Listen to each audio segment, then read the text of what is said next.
విశాఖ జిల్లా యలమంచిలిలో DSC అక్రమాలపై YSR Congress party భారీ rally చేపట్టింది. పార్టీ సమన్వయకర్త కరణం ధర్మశ్రీ ఆధ్వర్యంలో నిర్వహించిన ఈ ర్యాలీలో విద్యాశాఖ మంత్రి నారా లోకేష్ వెంటనే రాజీనామా చేయాలని డిమాండ్ చేశారు. నిరుద్యోగ భృతి, ఫీజు రియంబర్స్మెంట్ తో పాటు ప్రతి ఆడబిడ్డకు నెలకు 15,000 రూపాయలు చెల్లించాలని కోరారు. ర్యాలీని పోలీసులు అడ్డుకునే ప్రయత్నం చేసినా భారీగా తరలివచ్చిన వైసీపీ నేతలు, కార్యకర్తలు ర్యాలీని విజయవంతం చేశారు.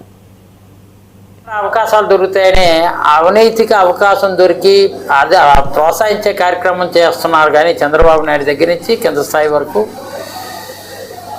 ఏదైనా సరే ప్రజా ప్రయోజనాలు శాసించి అయ్యో ప్రతిపక్షంగా వైఎస్ఆర్ కాంగ్రెస్ పార్టీ నిలదీస్తుంది, అడుగుతుంది, దీన్ని లోతుగా మనం పరిశీలిద్దామనే ఒక ఇంగితంగా కానీ కామన్గా ఆలోచించినట్లయితే ఈరోజు మేము ధర్నా కార్యక్రమాలు చేయకపోదాం.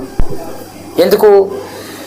నీటి ఎంట్రన్స్లో జరిగినటువంటి అవకతవకలపై ఆ కాక్రోచ్ పార్టీ వేల సంఖ్యలో విద్యార్థులందరూ కూడా పెద్ద ఎత్తున చేసి 11 మంది అసూలు పాపారు ప్రాణం.